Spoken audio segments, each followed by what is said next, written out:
The story kicks off with a video compilation of a home footage where we get to see Riri and her best friend named Natalie over the years, with the pair sharing what they want more than anything. Just then, Riri narrates to we the viewers that she is here because she believes she can become the greatest inventor of her generation, which doesn't mean much without the resources to bring her idea to life. So after her internship abroad, she realized that she needed the equivalent of a whole vibranium mountain to be that great. She wants to be bigger than Tony Stark. She further explained that for her to achieve all this, she definitely need a larger stream of income.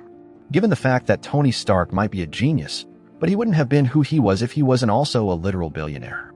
So for now, her primary goal at the moment is to create a tech that would revolutionize safety. However, during this, we get to find out that Riri was actually narrating her goals and dreams to her Professor Wilkes and to Dean Choi, as Riri seeks for an additional one-year extension. Unfortunately for her, they don't really seem interested to the idea, due to the fact that Riri is quite a horrible steward of Stark's legacy, plus MIT has a zero-tolerance policy on plagiarism, and in part because her latest experiment ends up injuring Wilkes. With that in mind, Riri is expelled from the school effective immediately. Riri is then asked to visit the lab to gather her belongings. Although we get to discover that the only thing she is actually interested in is simply just her Iron Man-esque armored suit, which a classmate points out she built with her own grant money, so she technically owns it. So quickly, Riri flees the scene using her built robot, and with the help of TRVOR, who is simply MIT's built-in AI assistant for students, she planned to head back home in Chicago. The scene shifted to Chicago, where some gang dressed in red prepares for a heist. While they did so, unluckily for them, things go sideways as their tech bro named Stu failed to disable the alarm, which then led to a bunch of security guards arriving at the scene and bid to do their job. After a long extended fight, the guys flee the building. The Hood, also known as Parker Robbins, then sends some of his boys home for some rest. Afterwards, he had a little discussion with John, and from their little chat about Stu, it seems this isn't the first or second time Stu has messed up their own operation, so because of this, the Hood tells John they need to fire him, but before that, they need to find his replacement, someone who could keep up with their hardware needs.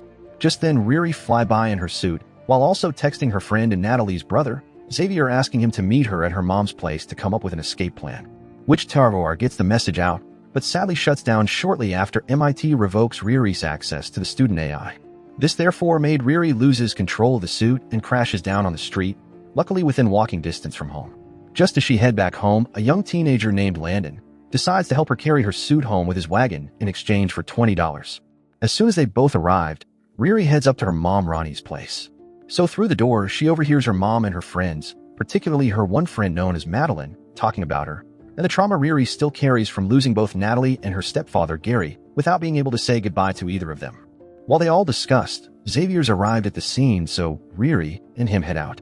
They both catch up, and Riri once again shares her fear of being small and not respected. She claimed that she could build 1,000 other things and people won't care, but if she could build one smarter AI and stronger armor, people will have no choice than to respect her.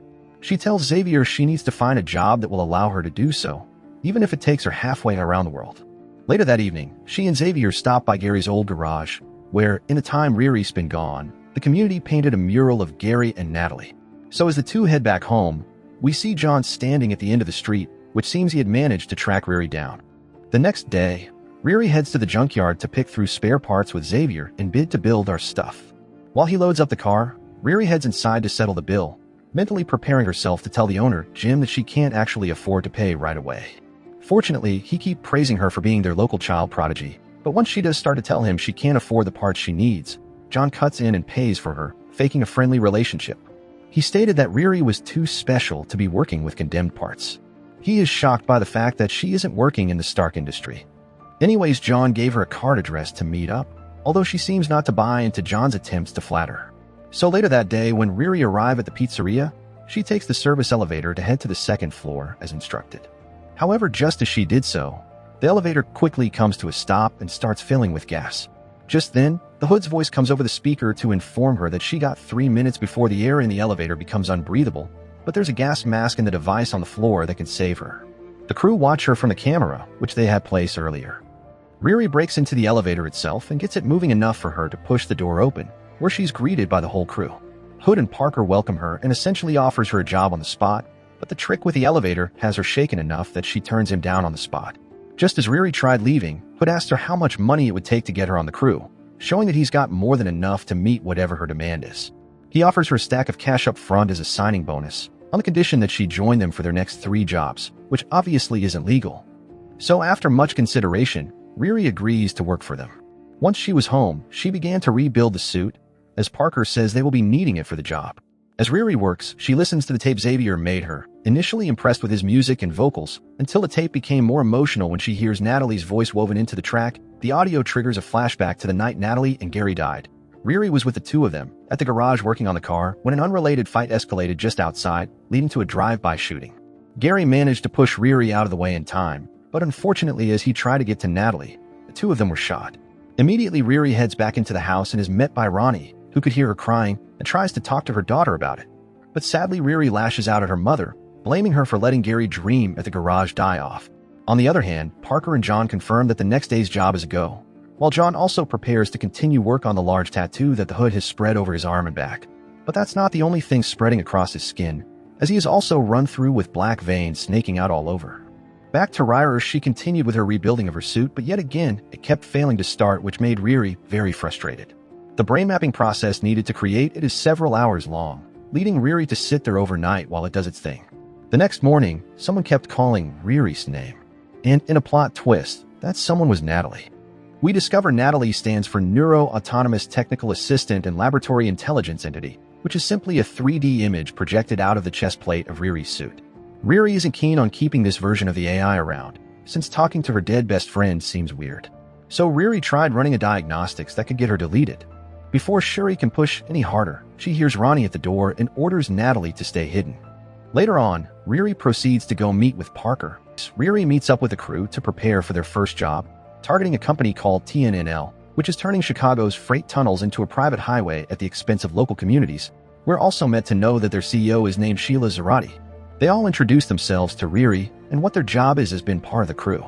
Afterwards, John walks them through the job, which is simply to disrupt Sheila's TNNL demonstration by uploading a virus to the system to shut it down, allowing the crew to take it over, and for John to conduct negotiations.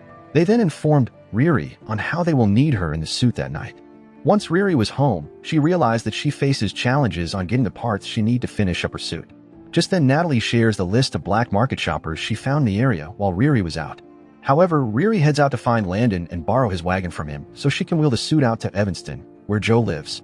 She bumps into him just outside his house, and the man is as bumbling, as he confronts a neighbor for letting her dog poop on his lawn. She tells him what she's looking for, and while he initially plays dumb, he lets slip just a little too much, and she threatens to call the authorities if he doesn't help her out. Back at Riri's room, Natalie has learned how to text from inside the computer, but with Riri leaving her on read, she instead turns her efforts to breaking out of the laptop by going through Riri's files. She manages to get out, and even gets as far as the kitchen by beaming out of Ronnie's projector and onto the canvas she's working on. Ronnie seems to like the idea of an AI Natalie. With Riri still out, the two of them get to chatting, and Ronnie tells her that the only way for her to be truly part of Riri's life is to force her way in. Back to Riri, the pair pull up at a silo set on an overgrown property where he tells her he started hiding his collection out of sheer fear that he would be caught. Although Riri doesn't buy the idea that this is just a hobby, and Joe tells her that the collection helps him feel close to his father, an engineer who maintained that technology was the future. Riri then asks Joe for his thoughts from an ethical standpoint on someone hypothetically creating an AI using brain scanning technology, and he tells her that if such a thing were possible, it would ruin the brain of whoever tried it. Since this is not a hypothetical, she asks whether he thinks this is ethical if one successfully created. So Joe tells her that it all depends on the creator's ethics. Anyways, after a long conversation, Riri finally finish up with suit, and quickly she head out. On the other hand, the crew start the mission, and luckily for them, Riri also arrived on time and is making her way through the tunnel to get Slug's virus set up. When Natalie takes Ronnie's advice and forces her way in by appearing on Riri's head-up display, which startles her enough that she drops the hard drive containing the virus down a drain. So while they figure out what to do, Natalie informed Riri that there is another way to shut down the system and says she will walk her through it, starting with turning off her magnetic repulsor field. Riri attaches herself to the platform under one of the cars. She gets in touch with Slug to talk her through the new plan, which involves her disabling a part of the platform for Slug to break in and override the controls, which they do about half a second before the system crushes Riri under a platform. Using the stillness of the shutdown, Parker appears in Zarati's car to negotiate. He presents Zarati with a contract that will put the crew on company's payroll, with six-figure salaries and benefits. Riri and Natalie head back up, so while they both celebrate, they were both interrupted by their rival of a security guard who draws his gun on them. Unfortunately, Natalie freezes and glitches, no longer responding to Riri's requests. Just as the guard was about to shoot Riri, a bullet fired by Parker drifts over Riri's shoulder, and hits the guard in his shoulder.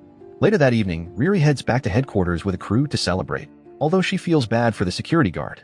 She also asked Clown about Parker and his hood. Clown admits that she doesn't know much, but does tell Riri about the scaly veins running down Parker's back. After their long night, Riri head back home, and on her way, she asked Natalie what happened when the guard arrived. She explains that the gun made her freeze. She doesn't know why. She also shares that she only remembers snippets of the night real Natalie died, but more pressing than any of that is the energy she sensed off of Parker in the tunnels, which is something that feels not of this world. Although Riri doesn't seem anything wrong with Parker and wave the whole thing off. Meanwhile, we get to see Parker struggling really hard from pains, and the vein continues to speed all over his body. John informed him he is tired of covering up the veins with tattoos.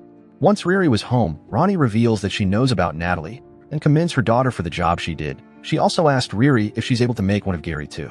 Riri apologized while also saying she can't, because she doesn't even fully understand where Natalie came from. Back to Joe, he accidentally stepped on a dog shit. He angrily decided to finally stand up for himself by going over to her place and ruining the flower bed she was so proud of. The episode then came to an end. Kindly subscribe to get updated on the remaining part of the episodes. Thanks for watching and goodbye.